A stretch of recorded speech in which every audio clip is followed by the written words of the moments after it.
የተገኛችሁ የሚዲያ ባለሙያዎች እና ሁላችሁም የክብር እንግዶች በጣም እናመሰግናለን። መላጆብስ ጋዜጣዊ መግለጫችን ነው የሚሆነው።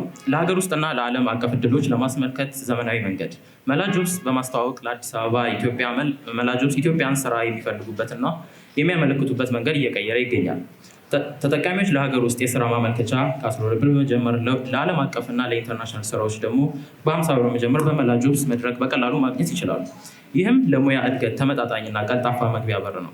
መላጆብስ ከመሰረታዊ የስራ ማስታወቂያዎች የዘለለ ነው። ተጠቃሚዎችም ለቀጣሪዎች ጎልቶ እንዲታዩ የሚያስችላቸውን ለሀገር ውስጥ ሆነ ለዓለም አቀፍ መስፈርቶች የሚስማማ ሙያዊ የስራ ልምድ ወይም ሲቪ በራስ ስር ወይም በኤአይ የሚያግዝ እና በአርቲፊሻል ኢንቴሊጀንስ የተደገፈ የሲቪ ማዘጋጃ ያለው አፕሊኬሽን ነው።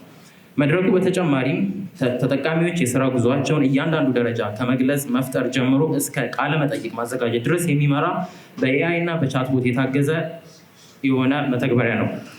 የገንዘብ ልውውጦችን ለማጠቃለል መላጆብስ ተጠቃሚውን ገንዘብ ለማስተላለፍ ሂሳብ ማስተዳደር እና ለስራ ማመልከቻዎች በሚያገለግል ወይም ኮኔክስ የሚለውጥ ዲጂታል የኪስ ቦርሳ ወይም ዋሌት አስተዋውቋል። በዚህ ስራ ፈጠራ ባህሪያት መላጆብስ በእያንዳንዱ ኢትዮጵያዊ ስራ ፈላጊ የወደፊት ህይወት በፍጥነት በተመጣጣኝ ዋጋና በብልሃት እንዲቆጣጠል ኃይል ይሰጣል። ሁለተኛው ደግሞ መላ ገበያ ይባላል። መላ ገበያ በማስተዋወቅ ላይ የኢትዮጵያ የመስመር ደረጃ ግብይት የወደፊት እጣ መላ ገበያ ቀላልነት፣ መተማመን እና ቴክኖሎጂን በአንድ ዲጂታል የገበያ ቦታ በማጣመር ኢትዮጵያውያን ምርቶችን በመስመር ላይ የሚገዙበትና የሚሸጡበት መንገድ እየቀረጸ ነው። በመላ ገበያ ተጠቃሚዎች የስራ አይነት ምርቶች ከሀገር ውስጥ የስራዎችና የፋሽን እቃዎች እስከ ኤሌክትሮኒክስ የተረጋገጡ ሻጮችን ማግኘት ይችላሉ።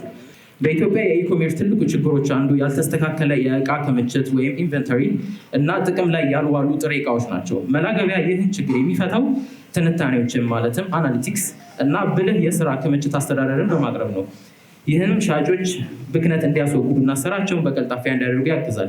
የመድረኩ ዓላማ በመስመር ላይ መገበያየትን ቀላል ማድረግ ብቻ ሳይሆን አነስተኛና መካከለኛ ኢንተርፕራይዞችን በመደገፍ የኢትዮጵያ ዲጂታል ኢኮኖሚ ማጠናከርም ጭምር ነው። ሰለሞን ሙሄ ይባላለሁኝ።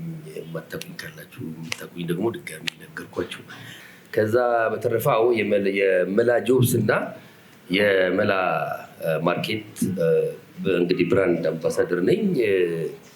ምንድነው በግሌ አንድ አምባሳደር ሲሆን ከተጠያቂነት ነፃ የምሆንበትን ነገር ወይ ሰዎች ቅሬታ የማያቀርቡበትን መንገድ እነዚህ ነገሮች አጣርቼ ነው የገባሁት። ማርቨልስ ክሪኤቲቭ ቴክኖሎጂ ይባላል ከኔ ጋር ያወራና ለዚህ ስራ የቀጠረኝ ማለት ነው። እና ማርቨልስ ሌሎች ብዙ ተግባራትን የሚፈጽም ተቋም ነው። ሌሎች ብዙ ስራዎች አሉት።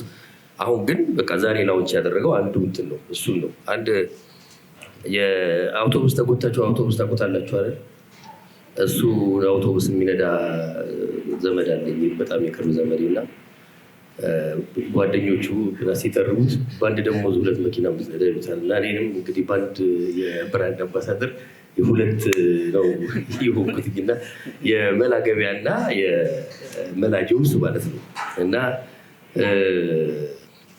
ስለዚህ ሌሎች ነገሮች ከእናንተ አሁን ብዙ ነገር ልላችሁ እችላለሁ ማለት ሳልረዳ ስላልገባው ነገር ውስጥ ማለት ነው።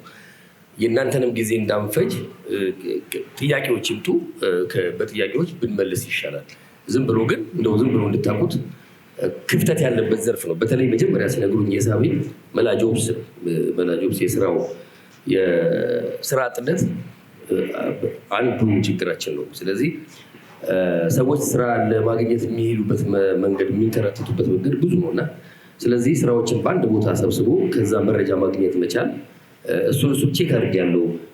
ፌር ነው ወይ አንድ ሰው ስራ የሚፈልግ ሰው የሚከፍለው ነገር እዛ ላይ የሚከፍለው ነገር ካለ የሚከፍለው ፌር ነው ወይ?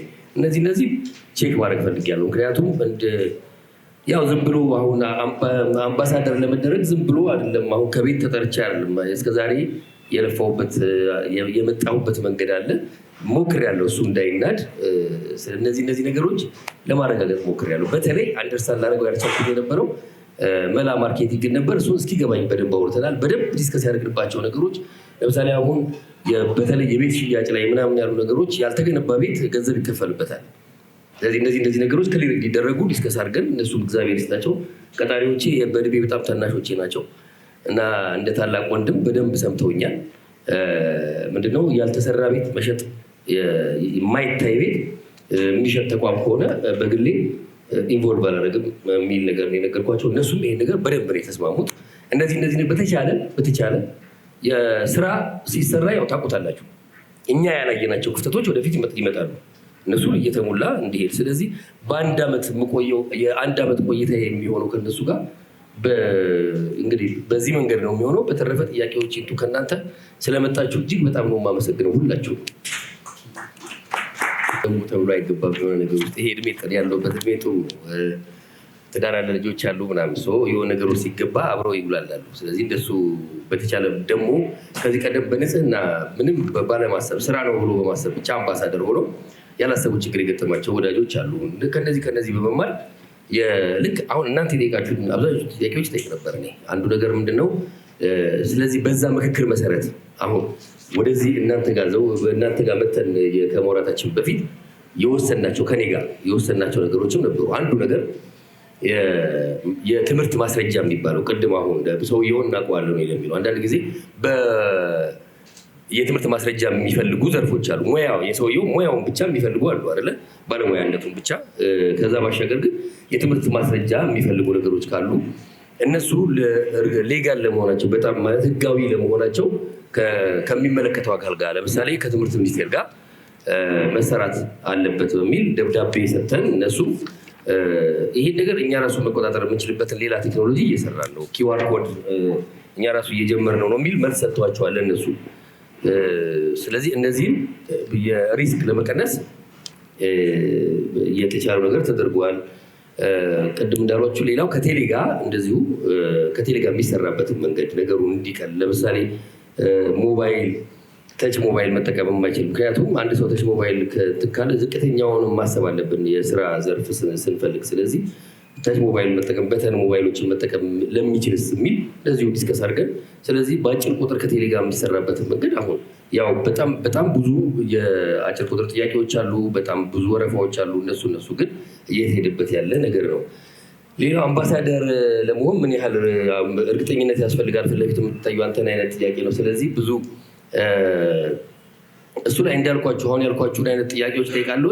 እንደዚህም ሆኖ ወደፊት የሚመጡ ነገሮችን ምንድነው ግን ዘርፉን ነው በዋናነት የመጀመሪያው ያደረግኩት ነገር።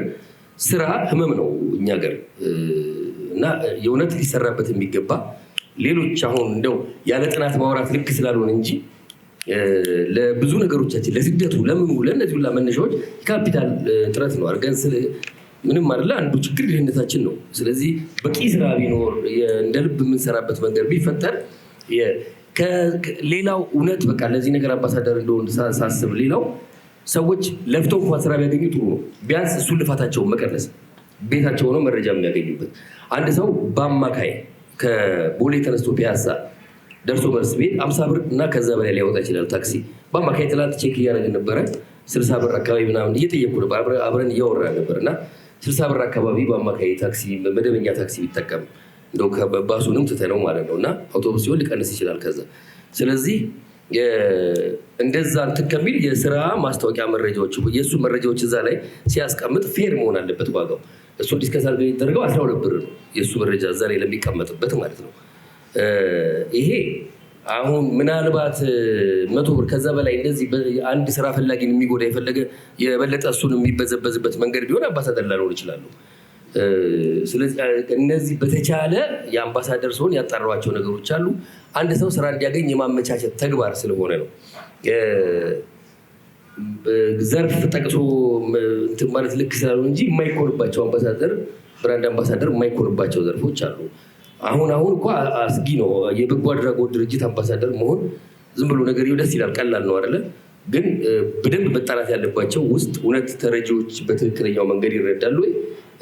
ረጂዎች ውስጥ አላማቸው መርዳት ነው ወይ? እነዚህ ላይ መጣራት አለባቸው። ሰው አይደለም በጎ አድራጎት ላይ እንኳን ቤተክርስቲያን አካባቢ እንኳን አሁን ወይም ቤተ እምነቶች ላይ እንኳን ለማገልገል አሁን በደንብ ማጣራት በጣም ንቁ መሆን ያለበት ጊዜ ላይ ያለ ነው። ስለዚህ በተቻለ አምባሳደር ሲሆን በተቻለ አቅሜ በፈቀደው እውቀቴ በመራኝ መንገድ ላጣራ የሞከርኳቸው ነገሮች አሉና ሪስክ ለመሸከም ሬዲ ነኝ። አሁን ይሄ ነው። አመሰግናለሁ። ሌሎችን ለመመለስ ያህል ከመናገር ጋር ተያይዞ አጠቃላይ ካለው ነገር ጋር በተለይ ከእኛ ሁለቱም ሶሉሽኖች በምናመጣበት ሰዓት ብቸኛው ትኩረታችን ያደረግነው በአንድ ወገን ያለውን ተጠቃሚ ብቻ አይደለም፣ በሁለቱም ወገን ያሉትን በገበያ በኩል ሻጩንም ገዢውንም፣ በመላጆብስ በኩል ደግሞ ቀጣሪውንም ተቀጣሪውንም ለሁለቱም ሂደቶችንና ስራዎችን ወይም ደግሞ ድካሞችን የምናቃልበት እና የምንቀንስበትን መንገድ በማሰብ ነው። ይሄኛው በተለይ በመላ ጆብስ በኩል ለሰራተኞች ስራዎችን ማዘጋጀት ብቻ ሳይሆን ለቀጣሪዎችም ሰራተኞችን ማዘጋጀት የስታፊንግ ፕሮሰሱን ሙሉ ለሙሉ ማካሄድ የሚችል ተቋም ነው። ቀጣሪዎችም የቅጥር ሂደታቸውን የሚያቃልልበት ፕላትፎርሙ ኦልሬዲ እነዛን ሂደቶች ያቃልላል። ከዛ በተጨማሪ ደግሞ ገና ኢንተርቪው አድርገው ባክግራውንድ ቼክ አድርገው ሌሎች ነገሮችን ቼክ አድርገው ቀጣሪዎችን ለመቅጠር ጊዜ የማይኖራቸው ተቋማቶች ይኖራሉ፣ ወይም ደግሞ በአስቸኳይ መከፈት ያለባቸው ተቋማቶች ይኖራሉ። እኛ እንደ መላጆብ እነዛን ሂደቶች ሙሉ ለሙሉ አጠናቀም ሙሉ ለሙሉ ባክግራውንዳቸው ቼክ የተደረገ ሲቪያቸውን ሁሉም ነገር ኢንተርቪው ተደርገው ስቴጆችን አልፈው እነዛን ነገሮች የመጨረሻ ስቴጅ ላይ የደረሱ ሰዎችን ስታፍ የምናቀርብበትም ሂደት አለን። ከዛ በተጨማሪ መላ ገበያ የሻጭና የገዢን ግጭቶች ወይም ደግሞ አለመግባባቶችን ለመፍታት ምን ያህል ይሄዳል የሚለው በመጀመሪያ ደረጃ እዛ ላይ እነዚህ ነገሮች እንዳይፈጠሩ በመጀመሪያ ደረጃ ቬሪፋይ የተደረጉ ነገሮች ናቸው። የማይመስሉ ነገሮች ለምሳሌ መኪናም በ100,000 ብር እንሸጣለን ቢል የማይመስል ነገር ነው። እነዚህ ነገሮች ኦልሬዲ በሰው ታግዘው ፊልተር ይደረጋሉ። ከዛ በተጨማሪ ደግሞ ፕላትፎርሙ ላይ እንደዚህ አይነት ነገሮች ሲስተሙ የሰው ልጅ ቢያልፉ ራሱ ተጠቃሚዎቹ ሪፖርት የሚያደርጉበት ፊቸር አለው። የማይመስሉ ነገሮች ወይም ደግሞ መጭበርበሮች እንደዚህ አይነት ነገሮች ቢከናወኑ ተጠቃሚዎች ሪፖርት የሚያደርጉበት ራሱን የቻለ ፊቸር አለው። ምን እንዳጋጠማቸው፣ የትኛው ዩዘር እንደሆነ። ከዛ በኋላ እኛ ማጣራቶችን እናካሄዳለን።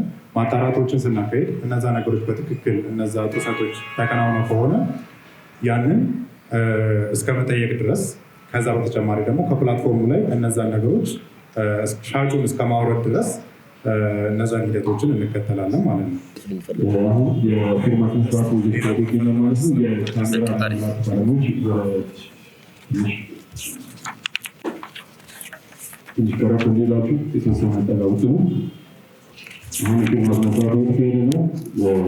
ሰው የፍራውን ወይም ደግሞ ሲሆን የወገኖች ፊርማ እያካሄደ ይገኛል ማለት ነው።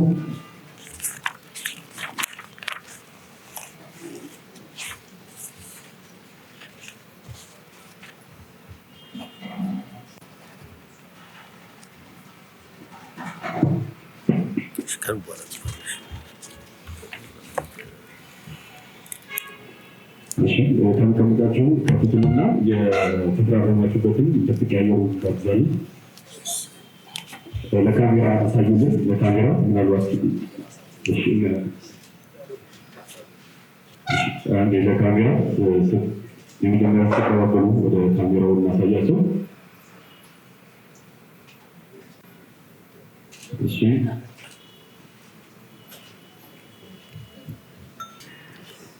አሁን ወደ ካሜራ ውስጥ እናመሰግናለን።